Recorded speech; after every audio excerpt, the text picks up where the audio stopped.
Һүҙ йыһалыш.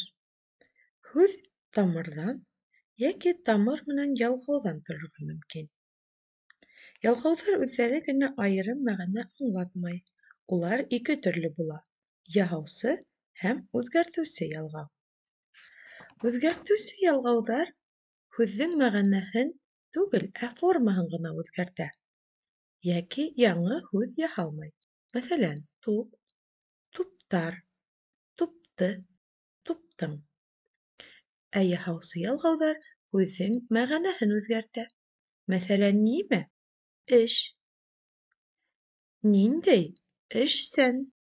Кем? Эшсе.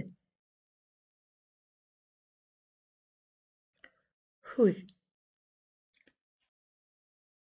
Һүҙ өс төрлө була: тамыр, яһаусы, ҡушма.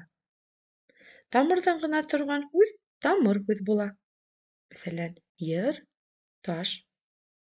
Һүҙ яһаусы ялғау ҡушылып яһалған һүҙ яһалма һүҙ тип атала. Мәҫәлән, йырсы, ташсы. Ике йәки бер нисә һүҙҙән торған һүҙ ҡушма һүҙ тип атала. Мәҫәлән, йырлай-йырлай, таш морон.